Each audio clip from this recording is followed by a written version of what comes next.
Hi everyone, welcome back to another episode of Tim Time Design, and today we are actually in my own home. So it's a little like, full exposure here, but anyway, I hope you enjoy just a little snippet of my house.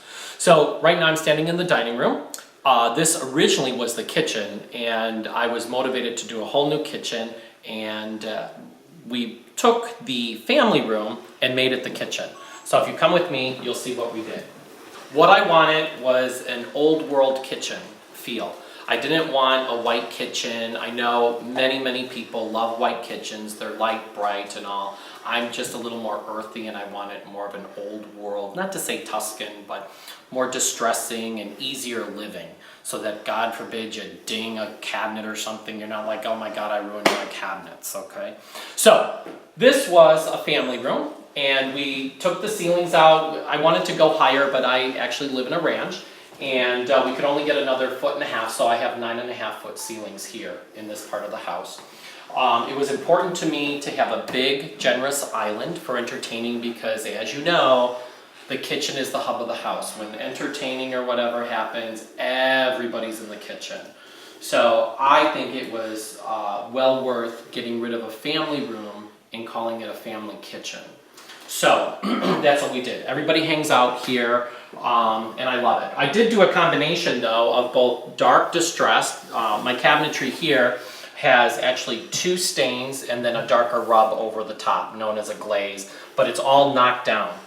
All the edges are knocked down. These are all hand done.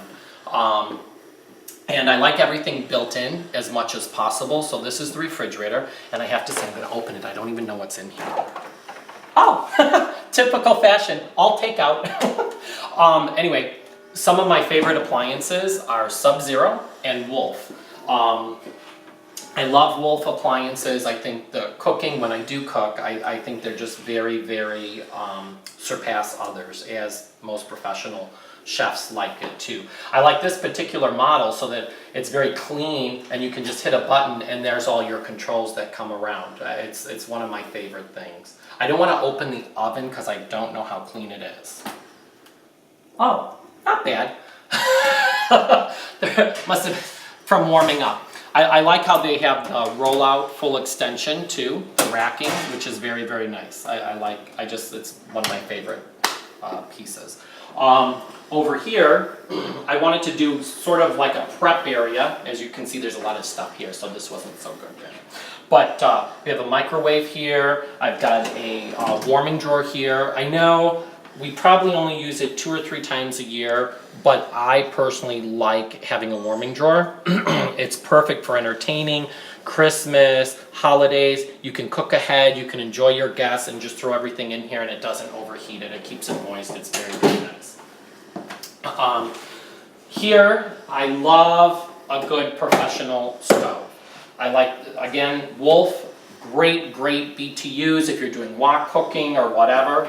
And in the winter, because we live here in Chicago, we have actually a built-in grill, but it's infrared cooking, so it gets extremely hot, and you can cook a steak and it tastes as if it were out on a grill itself. So it's one of my favorite things. One of my favorite things, although I've only used it twice. But, well, you could see from the takeout. But it's nice to have when you want it. I've got under cabinet lighting here, and if you notice on the backsplash, this is one of my biggest things. I don't like seeing outlets in the backsplash material because it ruins your backsplash. So what I like doing is what's called plug mold, and I don't know if the camera can kind of see it here, but you end up having actually more outlets. You can kind of see here, like in this run there's 3 outlets right here, and it doesn't distract from your wall tile for your backsplash, and you don't see all the little outlets all the way down, every 3 feet, every 4 feet, which is disturbing to me, especially with having a beautiful backsplash. And I do like staging a kitchen because, after all, it's kind of that family kitchen area and all, and it's kind of, it should be pleasing, like everything in life, in your environment. I think it should always be very pretty and staged, basically. I love Perrin & Rowe faucets, and I use them a lot. They're made in England. They have beautiful finishes, great quality. great quality. I just like the old world look that it has to it, as well as Franke sinks, which are made in Switzerland. This happens to be, oh my gosh, I use this sink time and time and time again. It's the Orca sink, and I love it. They have all these adjustable racks, and you can get a big roasting pan in here when need be, and what have. It's just a great sink. Rather than having the old-fashioned, you know, divided bowls and stuff, it just doesn't work for today. I want to show you my garbage disposal. So many times people do garbage disposals where you hit a switch. You can hit a switch, and I never, ever, ever use these, especially when they're little children in the house, because mom or dad can hit the switch, and you know, little Johnny's going to grab something and their hand could get cut. So this is actually called a batch feed system. There's no switch whatsoever. It works on a magnet system. So you put the plunger in, and you give it a slight turn, and it grinds. So the water's still running through because you need the water. Oh, that's little Toby in the background. He wants to be on camera. Toby, you want to say hello? Say hello to the camera. There you go. Okay. All right. So he's my little diva. I'm going to give him a little treat. Here, Tobes. Here you go. Even his treat bowl has to go with the kitchen. Accessorizing's everything. It's a way of life for me. Anyway, so that's the whole sink. I have a little bar sink, prep sink here too, which actually works out really well for entertaining it and all. Again, Franke. I have a disposer in here too. I went all out because if you are making drinks or whatever and you put lemon peels or limes or whatever, what are you going to do? It's going to clog your sink, so you need to grind it up. So same system, what's called a batch feed. I love it. Favorite thing.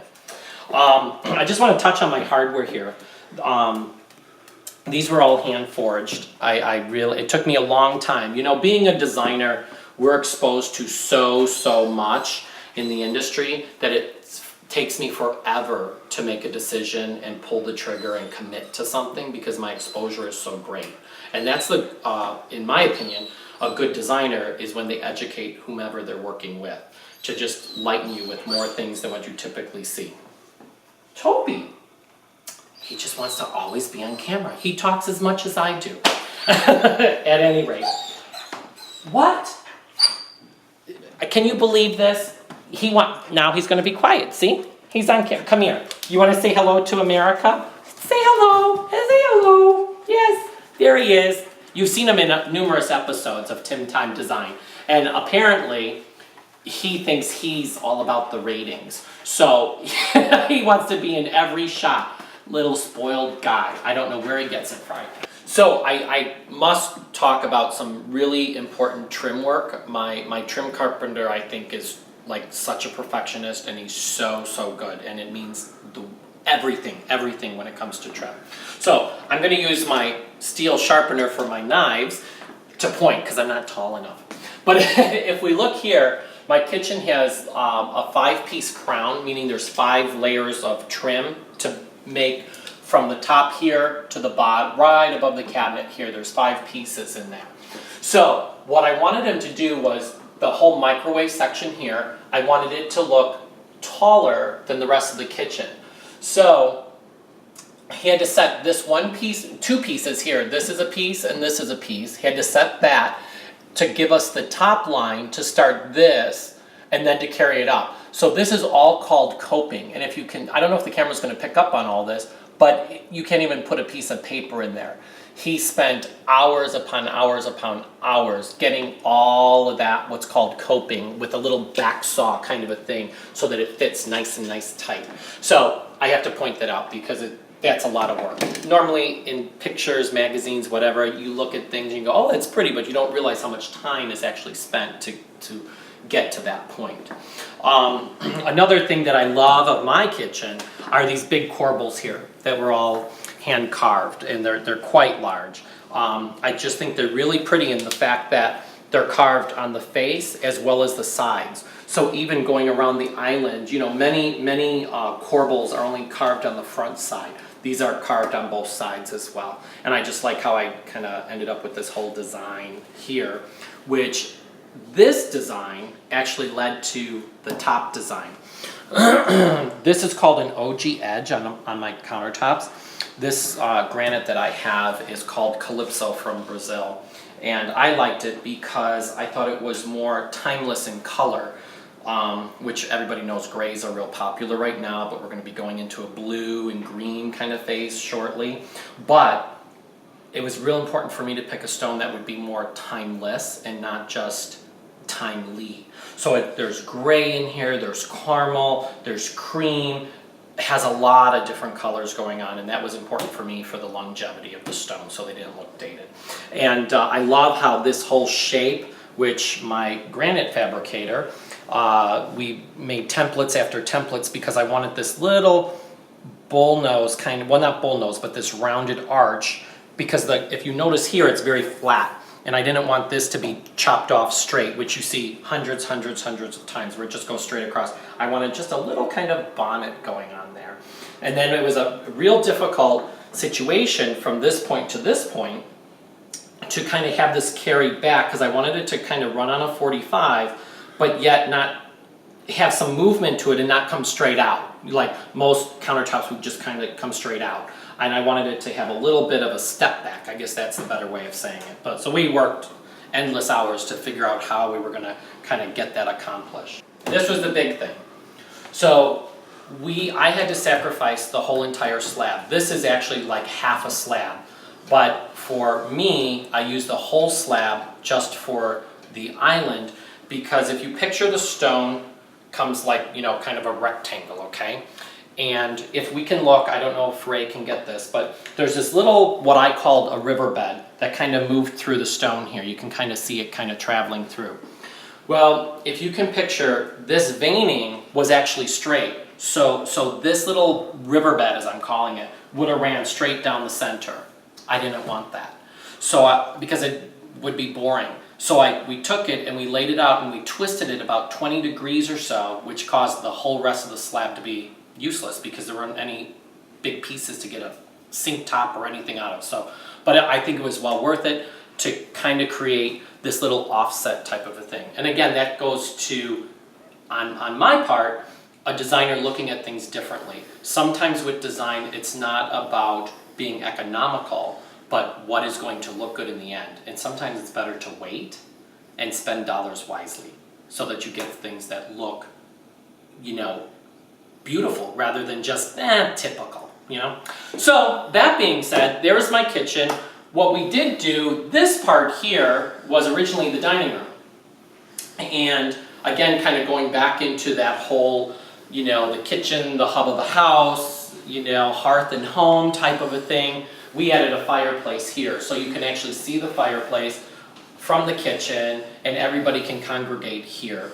And it just works out really nice. I sit here every night watching TV, and as you guys all know Toby by now, he sits here, and this is our family. This is our family room. Family room, kitchen, great room. I think in today's world, kitchens, you know, the term great room is thrown out so many times, but I think personally, the great room of the house is a good kitchen because that's where everybody congregates. So, thank you again for joining me here at Tim Time Design and kind of seeing a little snippet of my own house. So thank you for joining me today, and maybe we'll be back and look at some other areas of my house. I'd love to share with everybody. Until then, we'll see you next time on Tin Time.